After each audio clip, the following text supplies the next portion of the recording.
السلام علیکم دوستوں، میں ہوں ایاز علی اور آپ دیکھ رہے ہیں ہسٹری ایکسپلورر۔ یہ 1928 کا ہندوستان ہے۔ تاج برطانیہ کے بھیجے گئے کچھ خاص مہمان بر صغیر پہنچ رہے ہیں۔ ان مہمانوں کی آنے کی خبر ہندوستان میں آگ کی طرح پھیل چکی ہے۔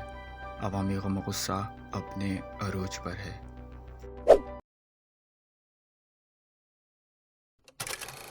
بر صغیر میں بسے کروڑوں لوگ وائسرے کے ملاقاتیوں کے خلاف سراپائی احتجاج ہیں۔ جن ہندوستانیوں کو انگریزی کا ایک لفظ بھی نہیں آتا تھا، وہ بھی ایک انگلش کا نعرہ رٹ چکے ہیں۔ شہر کے وسط میں پتنگ بازوں کی ایک میٹنگ جاری ہے۔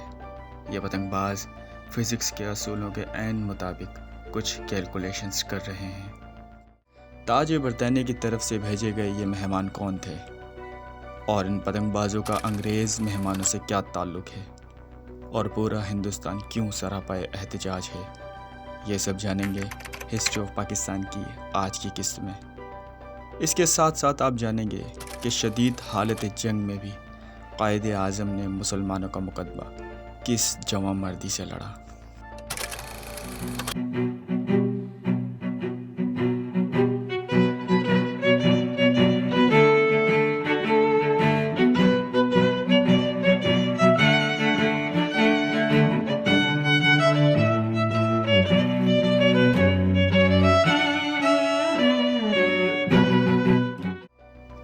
سائمن کمیشن کو اس لیے بھیجا گیا تھا کہ جو ایک وعدہ کیا گیا تھا ایکٹ 1919 میں کہ 10 سالوں بعد ایک نئی ریفارمز آئیں گی، وہ انڈین لیڈرشپ سے ملیں اور انہیں نئی ریفارمز کے لیے ایک فارمولا پریزنٹ کریں۔ لیکن سائمن کمیشن جب یہاں آیا تو انڈینز نے نہ صرف انہیں اپوز کیا بلکہ ان کے خلاف ایک اچھی خاصی ریزنٹمنٹ شو کی، جناح نے بھی اور کانگریس نے بھی۔ سائمن کمیشن کے خلاف انڈیا میں بہت زیادہ پروٹیسٹ ہوئے۔ سائمن کمیشنز کے ممبر جہاں سے گزرتے وہاں لوگ کالی جھنڈیوں اور جوتوں کے ساتھ ان کا ریسیپشن کرتے اور سائمن گو بیک کا نعرہ لگاتے۔ جس ہندوستانی کو انگریزی کا ایک لفظ بھی نہیں آتا تھا، اسے بھی یہ الفاظ رٹ گئے تھے۔ لارڈ برکن ہیڈ نے پہلی دفعہ ہمارے لیے ریٹن پیپر پر لکھا، You the black Indians are not eligible to solve your own political crisis. With devotion, we struggle for your survival, for your reforms, and you are creating trouble in a way of our constitutional efforts. If you think you are competent, then go and bring your own proposal.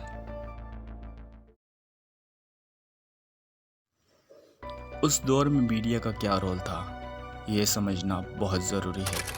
اس دور کی journalism کی credibility کا اندازہ اس بات سے لگایا جا سکتا ہے کہ اگر آپ میڈیا کو دیکھیں تو مسلم پریس بہت زیادہ ووکل تھا۔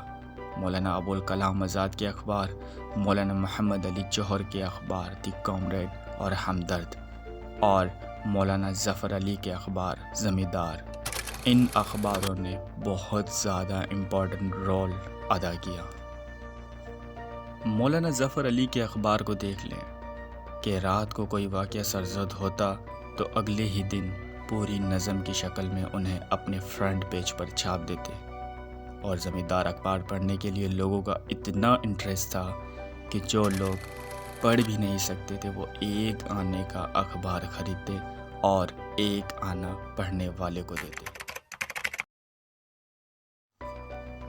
اس دور میں خلافت موومنٹ کا امپیکٹ اتنا شدید تھا کہ علی برادران کی گرفتاری کے بعد ان کی اماں بی اماں میدان میں اتری، بولی اماں محمد علی کی جان بیٹا خلافت کو دے دو۔ یہ ایک ایسا نعرہ تھا جو پورے ہندوستان میں گونجا۔ محمد علی جناح، جو اب تک یہ سمجھتے تھے کہ کانگریس مسلمانوں کے ساتھ مخلص تھی، موتی لال کے پرپوزل کے بعد دل برداشتہ ہو گئے۔ سن 1916 میں لکھنؤ پیکٹ کی مانی ہوئی 1 by 1 ساری چیزوں کو ڈینائی کر گئے۔ مسلمانوں کو 1/3 نہیں 1/4 کی نمائندگی دی جائے، وہ اس لیے کہ مسلمان باقی اقلیت کی طرح صرف ایک اقلیت ہیں۔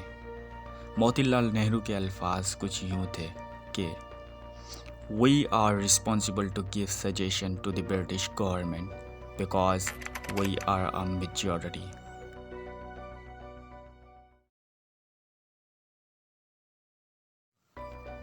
جناح ویسٹرن لبرل ٹریڈیشن سے بہت زیادہ متاثر تھے اور جو ویسٹ کا دیا ہوا پولیٹیکل سسٹم تھا وہ اس سے بھی بہت زیادہ متاثر تھے، لہٰذا ٹیریٹوریل نیشنلزم کو ہی الٹیمیٹ سولوشن سمجھتے تھے۔ لیکن کانگریس کا جو بیہیویئر تھا نہرو رپورٹ کے دوران، آل پارٹی کانفرنس کے دوران، اس نے جناح کو بہت زیادہ مایوس کیا۔ اب ان کو نظر آ رہا تھا کہ شاید وہ ٹیریٹوریل نیشنلزم کا جو ان کا خواب ہے، جو شوق ہے، وہ شاید پورا نہ ہو سکے۔ جناح بہت مضبوط آدمی تھے، انتہائی مضبوط، کہ زندگی میں صرف 2 دفعہ دیکھا گیا کہ وہ پورے آنسوؤں سے چھلک کر روئے۔ ایک 1928 میں یہ کہتے ہوئے کہ "It is the partition of our ways. Now Hindu-Muslim unity is out of question." نہیں ہے نا امید اقبال اپنی کشتی ویراں سے، ذرا نم ہو تو مٹی بہت زرخیز ہے ساقی۔ سن 1929 عیسوی میں جناح کو دوسری بار دیکھا گیا کہ جب وہ پورے آنسوؤں سے چھلک کر روئے۔ جناح لکھنؤ پیکٹ کے ایک سیشن کے دوران مصروف تھے اور پیچھے رتن بائی کی ڈیتھ ہو گئی۔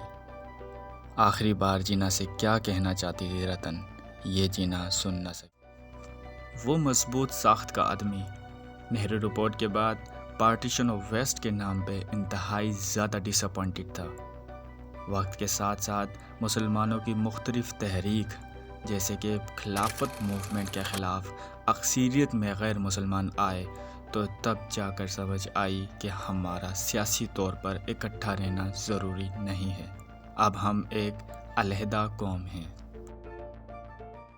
سائمن کمیشن کی میٹنگ ایک ڈیزرٹڈ ایریا شہر سے دور رکھی گئی تاکہ لوگ پروٹیسٹ نہ کر سکیں، اور تو اور ارد گرد سیکیورٹی کا انتظام بھی کیا گیا۔ تو اس علاقے کے لوگوں نے علاقے کے پتنگ بازوں کے ذریعے اسی گراؤنڈ پر پتنگوں کی بارش کروائی۔ ہر آسمان سے گرتی پتنگ پر لکھا ہوتا تھا سائمن گو بیک۔ پروٹیسٹ کو روکنے کے لیے ان کی سیکیورٹی کی دھجیاں آسمان سے اڑ کر ان کے منہ پر جا گری۔ جناح بہت اچھی طرح جانتے تھے کہ مسلمانوں کو کتنا سفر کرنا پڑے گا ان سب سے، مگر جناح یہ بھی جانتے تھے کہ ان کی مقصد کی اصل اہمیت کیا ہے۔ یہ تھے ہمارے جناح، a man of principles, a man of vision, and a man with a beautiful heart۔ الہ آباد میں ایسا کیا ہوا جس نے تاریخ کا رخ موڑ دیا، اور 1936 کے الیکشن میں مسلم لیگ کا صفایہ کیوں ہوا؟ آپ یہ جانیں گے ہسٹری آف پاکستان کی نیکسٹ ایپیسوڈ میں۔ اگر آپ کو یہ ویڈیو پسند آئی ہو تو ویڈیو کو لائک کریں، چینل کو سبسکرائب کریں اور بیل آئیکن کو پریس کرنا نہ بھولیں تاکہ آنے والی تمام ویڈیوز سے باخبر رہیں۔